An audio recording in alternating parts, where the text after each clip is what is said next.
Primeira carta de Paulo aos Coríntios, capítulo de número 12, versículo 31.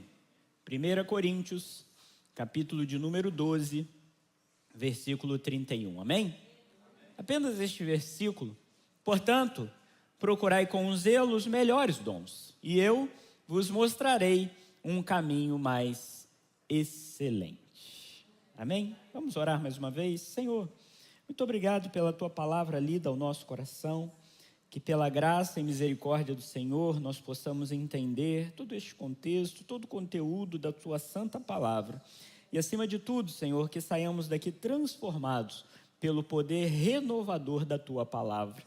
Que o Senhor possa falar através da minha vida, que eu não fale nada de mim mesmo, mas que o Teu Santo Espírito possa falar ao nosso coração aqui nesta noite. É o que nós te pedimos em nome de Jesus. Amém. Queridos, nós encerramos hoje a série de mensagens intitulada Cooperando no Corpo de Cristo. A mensagem de Paulo aos Coríntios, ela fala basicamente, especificamente esse capítulo 12, mas toda a carta de Paulo aos Coríntios, ela fala basicamente sobre a unidade do corpo de Cristo, ou seja, como os cristãos, ao longo dos séculos, eles deveriam se comportar, a maneira como eles deveriam agir, para que nós nos tornássemos verdadeiramente o corpo de Cristo, ou a igreja de Cristo. E não é à toa que Paulo ele vai falar sobre a unidade da igreja, e Paulo vai escolher a analogia do próprio corpo, porque é muito fácil de nós entendermos, né? Todos nós temos um corpo funcional aí, não temos? Não é? Talvez uma ou outra dificuldade, deficiência, mas todos nós sabemos que até mesmo aquilo que a gente tem deficiência, o quanto aquilo nos faz falta, não é verdade? O quanto aquilo era bom quando a gente, quando era funcional. Eu, por exemplo, quando eu era criança, tinha 6 anos de idade, eu andei de muleta. O André lembra dessa minha fase, 6 anos de idade, um garotinho andando de muletas, porque a parte superior do meu fêmur, ela desgastou aquela cartilagem. Sabe quando você come coxa de frango? Tem aquela cartilagenzinha assim de cima? Calma, gente, para de pensar na coxa de frango. É só para vocês entenderem. Não tem aquela cartilagenzinha de cima? Nós também temos o nosso fêmur. O meu desgastou. Então, com 6 anos de idade, eu usava um cinto e andava assim com a perna presa para poder restituir, e andava com as muletinhas lá, né, na igreja. Fomos criados juntos ali. O André lembra muito bem dessa fase. Regenerou, né? Hoje eu tenho uma vida quase normal, mas no frio dói, né? Quando eu faço atividade intensa, né? Hoje eu fui pedalar. Pedalei 30 quilômetros hoje. Fui lá em Pinheiral. Fui lá nas ruínas de Pinheiral. Aí eu fico sentindo dor, né? Aí a esposa tem que falar assim, toma um Torcilax aí para resolver. Fui na farmácia esses dias, comprei 3 cartelas de uma vez, né? Para resolver o problema. Mas quando fala de corpo funcional, a gente consegue trazer essa analogia para a gente, porque a gente consegue entender um dedo, um braço, né? E, por exemplo, a gente consegue vislumbrar isso. Então, todos nós sabemos da importância de cada parte do corpo que nós temos. E em 1 Coríntios 12, o apóstolo Paulo, inspirado pelo Espírito Santo, ele nos mostra que a igreja de Cristo é um corpo vivo, formado por seus membros diversos, mas unidos pelo mesmo Espírito. Pegou a ideia? Nós temos funções diferentes, agimos de maneiras diferentes, mas todos nós temos o mesmo Espírito no coração, por isso que nós temos o mesmo alvo. E esse não foi uma série de mensagens para nós termos mais dons. Foi sobre viver com mais consciência e responsabilidade os dons que Deus já nos deu. Porque todos nós temos pelo menos um dom. Todos nós que reconhecemos Jesus Cristo como Senhor e Salvador da nossa vida, nós fomos presenteados com pelo menos um dom. E o dom, ele necessariamente precisa abençoar a vida do irmão. Então nós precisamos ter isso no nosso coração.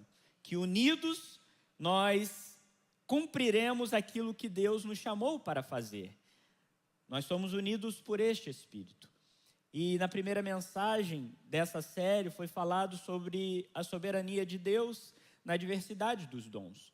Os dons espirituais, eles não são troféus, mas eles são ferramentas. A diversidade nos dons, ela é intencional, ela não é um erro, não é por acaso.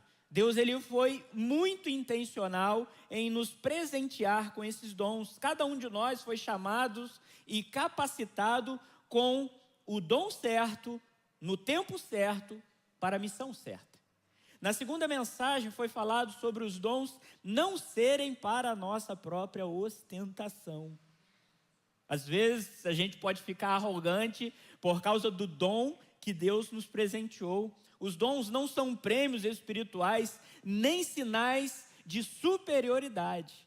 Eles são manifestações do Espírito para o bem comum, para a edificação do corpo de Cristo. E na terceira mensagem foi falado sobre os dons e o amor andarem juntos. Porque às vezes, queridos, um ou outro membro ou parte do corpo terá dificuldade em exercer o seu dom. É aí que entra o amor, é aí que entra a compreensão, é aí que entra o amor junto com os dons, para que nós possamos juntos desenvolver os nossos dons na igreja. Nenhum dom é menor quando usado para a glória de Deus. Não existe aquele dom que é pequeno. Não existe aquilo que é pequeno demais ou aquilo que não é obra do Senhor. Ao contrário. Deus nos presenteou com dons. E todos eles são para glorificar o nome de Deus. Cada ministério, por mais discreto que seja, sustenta algo vital no corpo de Cristo. E a unidade da igreja depende da cooperação sincera de todos os seus membros. Eu sempre gosto de comentar isso. Eu pastoreei uma igreja em Cachoeira Paulista por 3 anos. E é interessante porque... vou falar da Maria Helena de novo, né? A irmã Maria Helena, ela não esquecia o meu copo de água. Não esquecia, porque lá eu precisava tocar violão, e eu dirigia o culto, e tocava violão, e orava, e pregava, né? Fazia tudo. Então a gente começava a ensaiar, e eu ensaiava e tal, e gente, vamos lá, vamos começar o culto. E eu esquecia do meu simples copo de água, que me ajudava, porque eu ficava cantando, tinha que soltar a voz, e depois eu tinha que pregar. Então a aguinha era essencial. E a irmã Maria Helena nunca se esqueceu. E eu não me esqueço disso porque um copo de água, e naquele dom que Deus deu a ela de servir, não que servir o copo de água é um dom, mas o fato de servir, o fato de se colocar à disposição de Deus para servir, abençoava a minha vida. E eu não ficava com dificuldades para proclamar, para falar sobre a palavra de Deus naquele momento. Então não pense, querido, que existem dons que são maiores ou menores diante de Deus. Porque todos nós temos uma função. É por isso que a gente fala, é por isso que Paulo fala aqui sobre o corpo de Cristo. Nós fazemos parte do corpo de Cristo. E hoje nós vamos falar sobre o desejo da edificação do corpo de Cristo. Deixa eu te fazer uma pergunta. É desejo do seu coração que esta igreja seja a bênção para a sua vida? É desejo do seu coração que essa igreja seja bênção para a sua família, para a comunidade em que você vive, para o nosso Brasil, para o mundo de uma maneira geral? Eu pergunto isso, queridos, porque esse tipo de pergunta, por nós estarmos em um ambiente eclesiástico, por nós estarmos na igreja, e por ser o pastor perguntando, nós temos normalmente a tendência de dizer sim. Claro, pastor, esse é o meu objetivo. Mas lá no fundo do meu coração, com as minhas atitudes, com aquilo que eu faço, com o exercício do meu dom, será que eu tenho verdadeiramente buscado edificar o corpo de Cristo com aquilo que Deus tem me dado? Isso é uma pergunta para você responder para você mesmo. Será que eu tenho sido bênção no reino de Deus? Será que Deus tem verdadeiramente se agradado de mim? Será que o Espírito Santo, quando olha para dentro do meu coração, será que ele consegue ver a minha vontade verdadeira de fazer com que a igreja dê certo? Fazer com que a obra de Deus seja realizada com sucesso? E sucesso que eu digo é o sucesso de ver as pessoas serem abençoadas, serem pessoas diferenciadas, terem suas vidas transformadas. Será que esse é verdadeiramente o desejo do meu coração? Será que a edificação do corpo de Cristo é realmente desejo do meu coração? Pergunto isso porque só viveremos o sobrenatural de Deus se aprendermos a caminhar juntos, unidos com o mesmo objetivo. Amém, queridos? E nesta noite eu gostaria de compartilhar sobre uma pergunta crucial para todos nós, quando a gente fala de edificação do corpo de Cristo. O que pode atrapalhar a edificação do corpo de Cristo? O que eu e você podemos fazer que, infelizmente, pode atrapalhar a edificação do corpo de Cristo? Em primeiro lugar, quando eu não entendo que eu faço parte deste corpo. Quando eu não coloco na minha cabeça que eu faço parte do corpo de Cristo. Olha o versículo de número 7. Mas a manifestação do Espírito é dada a cada um para o que for útil. E no versículo 18 vai dizer: mas agora Deus colocou os membros no corpo, cada um deles como Ele mesmo quis. Queridos, depois do pecado, o maior desastre na vida do cristão é ser apático às coisas do reino e àquilo que Deus tem nos dado. A sua obra, de realizar a sua obra. Uma das piores coisas para os seguidores de Jesus é ser infrutífero por não reconhecer que faz parte do corpo de Cristo e tem a responsabilidade de fazer o reino de Deus ser propagado aqui nesta terra. Depois do pecado, a infrutilidade é um dos nossos grandes problemas. Resumindo a metáfora, o pastor contou esses dias, só que ele contou de uma outra maneira, mas tem uma metáfora do porco e da galinha. Você já ouviu? Comer ovos com bacon. A galinha, ela está envolvida, porque ela bota os ovos. Mas o porco, ele está comprometido, porque ele é o próprio bacon. Pegou a ideia? Não basta a gente estar só envolvido, nós precisamos estar comprometidos com o reino de Deus. Amém, queridos? O problema é que o ministério do banco está crescendo cada vez mais. O dom de ficar sentado, apático às necessidades do reino, estão cada vez mais tomando conta dos cristãos no nosso dia a dia. Faltam voluntários, faltam pessoas para que o reino de Deus não pare, para que as pessoas que estão trabalhando do reino de Deus não fiquem sobrecarregadas com 3, 4, 5, 10 funções. Porque muitos de nós ainda não entendeu que tem um dom e que precisa exercer esse dom no reino de Deus. Meus irmãos, precisamos acordar para a vida. Nós não podemos ser assim. Nós tivemos o treinamento aqui para os diáconos, e como disse Neemias, nós temos uma grande obra e nós não podemos parar. Nós não podemos parar. Nós precisamos entender que eu faço parte desse corpo. Nunca se esqueça que você faz parte do corpo de Cristo e você recebeu pelo menos um dom para abençoar a vida do seu irmão. A manifestação do Espírito é dada a cada um, para o que for útil. Útil para quem, pastor? Por que Paulo menciona esse ser útil? Útil para quem? Olha aí para o seu lado. Útil para ele. útil para ela. Sabe por quê? Porque o dom dado por Deus para cada um de nós é para abençoar a vida do meu irmão ao meu lado, para que juntos nós possamos nos tornar verdadeiramente uma família e juntos possamos alcançar o céu, as mansões celestiais. Amém, queridos? É um ajudando o outro. Nós precisamos caminhar juntos, por isso nós precisamos entender que nós fazemos parte desse corpo. Se um dia, através do Espírito Santo, nós reconhecemos Jesus Cristo como Senhor e Salvador da nossa vida, nós temos esse mesmo Espírito no coração. Por isso que nós somos um.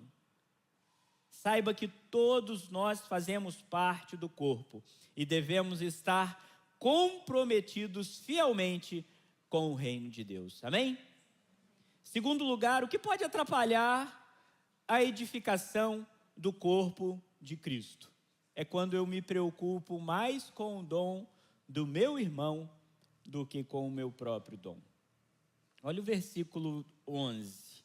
Mas um só e o mesmo Espírito opera todas as coisas, repartindo particularmente a cada um como ele quer. E o versículo 20 vai dizer assim: pois há muitos membros, mas um só corpo. Um outro contraponto desse entendimento de que somos um corpo é eu me preocupar mais com o dom do meu irmão e deixar de exercer ou falhar na execução do meu próprio dom. E essa é uma situação que tem dois lados da moeda. Primeiro, é que eu posso me achar superior ao meu irmão por causa do dom que Deus me presenteou. E segundo, eu posso me achar inferior ao meu irmão por causa do dom que Deus me deu. Todos os dois sentimentos estão errados. Não existe dom que é mais importante e nem dom que é menos importante aos olhos de Deus. Por isso que Paulo vai usar essa analogia de um corpo. E todos os membros do corpo são importantes, porque cada um tem a sua função distinta, mas fazem parte de um só corpo. E foi o próprio Deus, Espírito Santo, que repartiu particularmente a cada um como Ele quis. Por isso que eu preciso me preocupar com um dom que Deus me deu para abençoar a vida do meu irmão, e Ele vai fazer a mesma coisa. Deus, no seu infinito conhecimento, olhou para o Reinaldinho, falou assim: esse aí, engraçadinho ele, né? Baixinho, parece um Playmobil. Esse aí vai ser profeta. Esse aí vai profetizar. E vai tocar as pessoas com um sorriso que ele tem. Bonitinho ele, né? Né, meu bem? Concorda aí.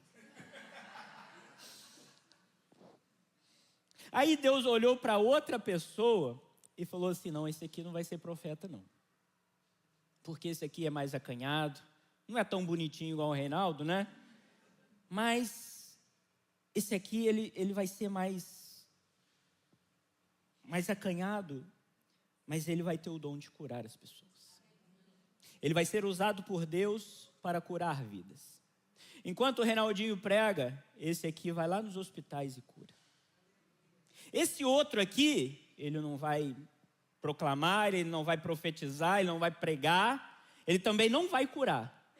Mas quando chegar alguém para ele precisando de uma palavra de sabedoria, ele terá a palavra certa. Esse aqui também não vai pregar, ele não vai curar, ele não vai ter palavra de sabedoria. Mas na hora que todo mundo quiser desistir, ele vai vir com uma fé tal de Deus e vai falar assim: Deus está mandando a gente continuar, irmãos. Mas aos nossos olhos o negócio é meio impossível. Mas Deus está mandando o povo marchar. Então vamos para cima. A outros Deus vai dar o dom do discernimento, e assim Ele vai dividir para que nós possamos ser bênção na vida uns dos outros. Sabe, queridos, o Espírito, ele confia, pelo menos um dom a cada um de nós para abençoarmos o corpo inteiro, do qual nós fazemos parte. É por isso que eu não preciso ficar me preocupando com o irmão, eu preciso deixar o irmão exercer o dom que Deus deu a ele. E eu preciso exercer o meu da melhor forma possível. Eu preciso abençoar a vida do meu irmão. Eu preciso abençoar a sua vida, e você precisa abençoar a minha vida. E nós precisamos caminhar juntos assim. E juntos seremos edificados, pois o nosso propósito é único: proclamar as verdades de Deus e habitar um dia nas mansões celestiais. Porque o nosso Deus disse: nem olhos viram, nem ouvidos ouviram, e nem jamais penetrou em coração humano aquilo que Deus tem preparado para aqueles que o amam. Você ama a Deus? É isso que Deus tem preparado para nós. Mas nós precisamos, como corpo de Cristo, entender isso. Watmani, um influente líder cristão chinês, ele disse certa vez: Deus não levará a igreja a Cristo como sua noiva, até que a obra da igreja, como corpo de Cristo, tenha sido realizada. Se nós não aprendermos a viver juntos, unidos no mesmo propósito, nós teremos dificuldades em alcançar aquilo que Deus preparou para nós. O problema, queridos, é que nós somos bicudos demais. Cheios de mimimi muitas vezes, não é? Observe o que o texto diz. E esse texto não foi escrito hoje não, tá? 1 Coríntios 12, versículo 14 a 16, porque também o corpo não é um só membro, mas muitos. Olha o que diz o versículo 15. Se o pé disser, não sou mão, então não sou do corpo. O 16. Se o ouvido disser, porque não sou olho, eu não sou do corpo. Eu não prego, então não sou do corpo. Eu não sou do louvor, então não sou do corpo. Eu não sou do ministério de intercessão, então eu não faço parte desse corpo. Eu só levo um copo d'água lá na frente para o pastor não ficar com sede na hora da pregação. Deus, na sua infinita sabedoria, através de Paulo, vem com todo carinho e diz: para de palhaçada! É isso que está dizendo, versículo 17, presta atenção. Se todo o corpo fosse olho, onde estaria o ouvido?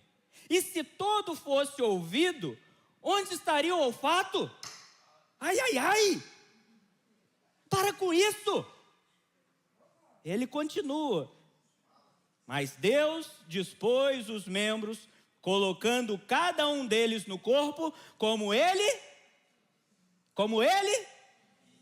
quis. Meu querido, se Deus chamou você para pregar, se Deus chamou você para orar, se Deus chamou você para ter fé, para discernir, cumpra o seu propósito e não se preocupe com o irmão ao seu lado. Se preocupe com ele só se for para abençoar a vida dele. Amém?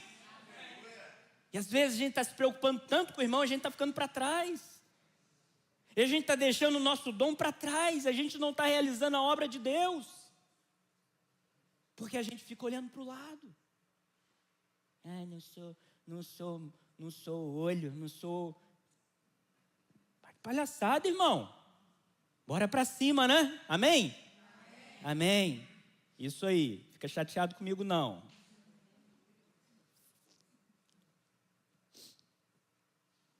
Somos um só corpo. Exerça o seu dom da melhor forma possível, entendendo que o seu irmão não é seu concorrente e nem o seu inimigo, mas seu aliado. Sabe por quê? Somos todos irmãos. Amém? Terceiro lugar, o que pode atrapalhar a edificação do corpo de Cristo? Quando eu sou desleixado na busca e na execução do meu dom. Olha o que diz o versículo 31 que nós lemos. Portanto, procurai com zelo, os melhores dons. Reino de Deus é coisa séria, irmão. Nós não podemos brincar com as questões do reino. Enquanto nós vemos muitos cristãos brincando de ser cristãos, o diabo está aí e ele não brinca de roubar, de matar, de destruir vidas, famílias, igrejas. E a gente muitas vezes está brincando de ser cristão. A gente está achando que a gente está numa colônia de férias. E Deus nos deu a responsabilidade de executarmos os nossos dons. E a gente não pode ser desleixado. Ser desleixado na vida, no particular, no cotidiano, já é feio demais. Agora, ser desleixado com relação à obra de Deus e o reino de Deus, isso é inaceitável. Mas somente cristãos de verdade conseguem enxergar se estão levando as questões do reino a sério ou não. Somente cristãos de verdade têm maturidade suficiente para mudar de atitude quando observa que tem alguma coisa falhando na execução do seu dom e na responsabilidade de abençoar vidas. Sabe, um momento para nós refletirmos, será que aquilo que Deus me deu para fazer, será que eu tenho feito com responsabilidade, com zelo? Ou será que eu tenho feito de qualquer jeito? Será que eu faço quando dá? Será que eu tenho feito só por obrigação e não por amor a Deus? Zelo, queridos, é quando nós temos um cuidado extremo com alguma coisa. Eu tenho 2 filhos, né? Ana Luísa e João Pedro. E hoje as nossas brincadeiras, elas são um pouquinho mais, como é que eu vou dizer? Mais agressivas, né? A gente brinca de dar chute um no outro, né?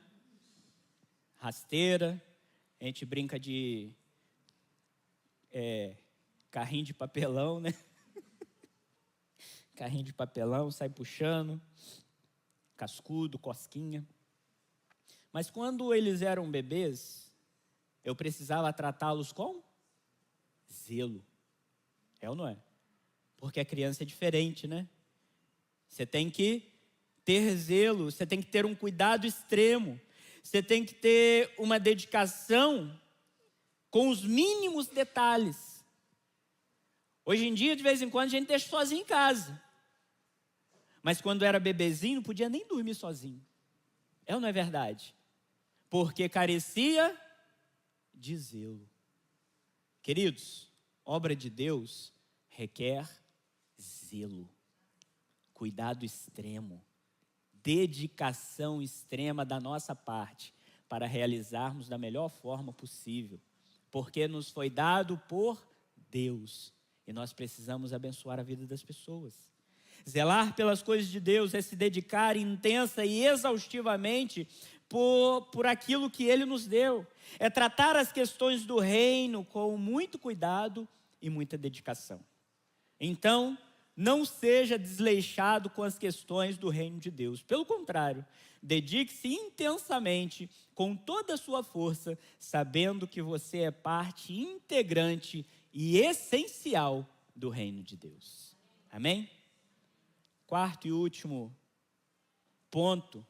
O que pode atrapalhar a edificação do corpo de Cristo é quando eu não entendo que Cristo é o cabeça da igreja. Se eu não entender que quem direciona a igreja é Jesus Cristo, eu posso atrapalhar a edificação do reino, do corpo de Cristo. Versículo 27, ora, vós sois o corpo de Cristo e seus membros em particular.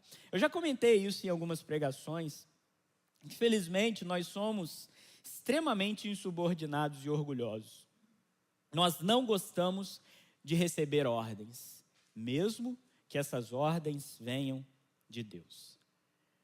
E, às vezes, uma palavra assim até assusta a gente, mas é a pura verdade, porque muitas vezes nós, como pastores, como líderes, vemos que, apesar de falar exaustivamente sobre a palavra de Deus, a gente ainda vê uma igreja que não é 100% fiel àquilo que nós temos ensinado aqui neste lugar. E é uma realidade. porque eu não entendo que Jesus Cristo é o cabeça dessa igreja. A Bíblia é clara em afirmar, o capítulo anterior, capítulo 11 de 1 Coríntios, vai dizer: mas quero que saibais que Cristo é o cabeça de todo homem.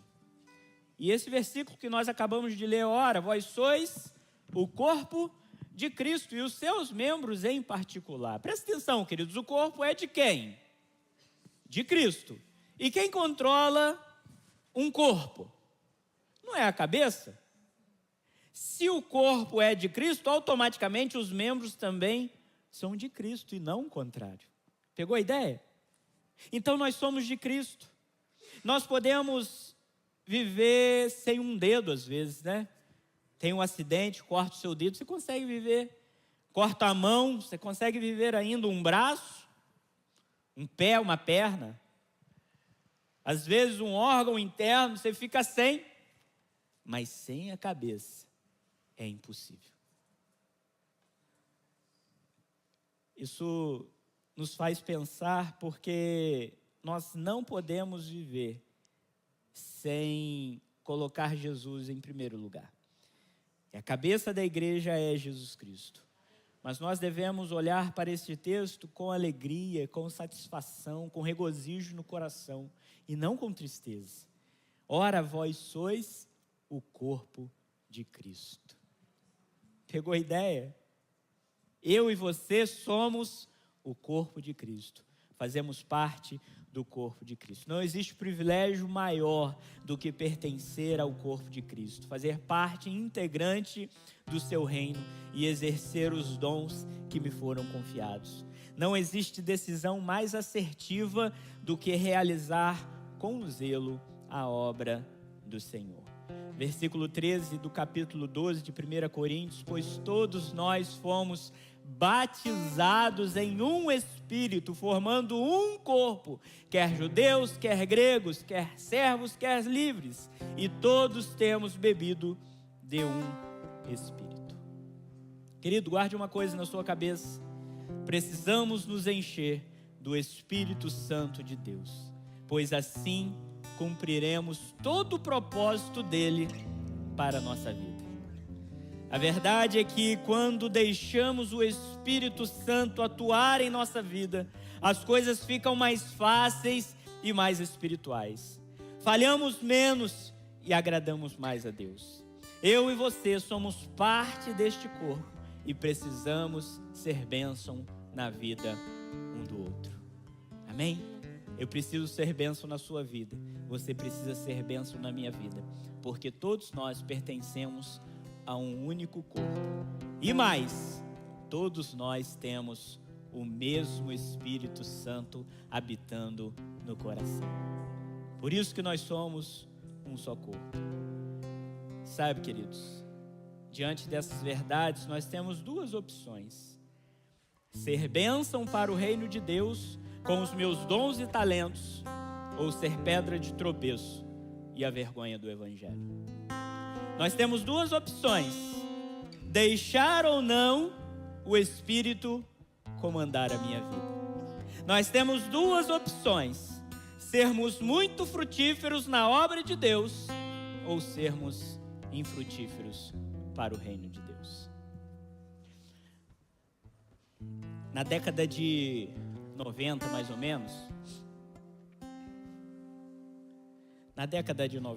menos, a Rede Globo tinha um programa que se chamava Você Decide. Quem aqui lembra disso? Como é que era? Eu vou falar para essa geração mais nova, que não tem cultura, né? O que se consistia o programa? O programa, ele desenrolava uma história. E no final, a pessoa ela tinha duas opções: ou ela vai para cá ou ela vai para lá. E as pessoas ligavam para lá. Naquela época existia telefone que a gente falava, tá? Aí ligava para lá e falava assim: ah, eu quero que o final seja o A, ou eu quero que o final seja o B. E o apresentador, ele falava assim: porque o final você decide. Vou perguntar de novo. Eu quero ser bênção para o reino de Deus com os meus dons e talentos, ou eu quero ser uma pedra de tropeço e a vergonha do evangelho? Eu quero ser frutífero para o reino de Deus, ou eu quero ser infrutífero? Eu quero deixar o Espírito Santo comandar a minha vida, ou eu quero viver ao meu próprio gosto? Olha para cá, olha aqui para mim. O final